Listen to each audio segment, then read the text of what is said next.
Les maux de dos, mal du siècle pour les adultes, sûrement, mais les enfants ne sont pas épargnés. Selon une étude, un enfant sur trois a souffert du dos au cours des 12 derniers mois. En cause notamment l'utilisation abusive des écrans. Les chiropraticiens suisses proposaient aujourd'hui un examen gratuit. Julie Conti. Des enfants, des ados, ils étaient une petite vingtaine ce matin entre les mains des deux chiropraticiens de ce cabinet de Gland. Un premier contrôle pour Kathleen, 11 mois, et Kessie, 4 ans et demi. Généralement, il n'y a aucun problème. S'il n'y a pas de déviation de la colonne, de scoliose.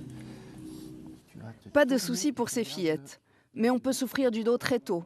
Et comme chez les adultes, le stress peut être en cause.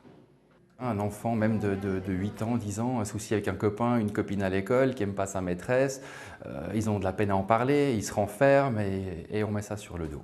Une large étude publiée en 2013 a montré qu'un enfant sur trois avait souffert du dos lors des 12 derniers mois et près d'un sur 5 au cours de la dernière semaine.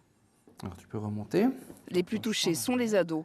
Mélodie, 13 ans, est venue pour des maux de tête et des douleurs dorsales. Il faut vraiment surveiller. Moi, je pense que ce serait vraiment, vraiment bien de faire une radiographie de son dos et mesurer cette courbure et puis voir si on peut juste faire un traitement chiropratique, physiothérapie ou s'il faut aller voir plus loin, justement.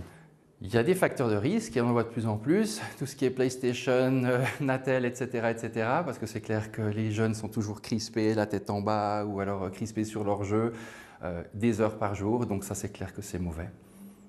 Sinon, forcément, il y a le manque de sport, l'obésité, la nutrition. Changer ses habitudes est souvent un passage obligé. Mais pas de panique. Ce n'est pas parce qu'un jeune a mal au dos qu'il en souffrira toute sa vie.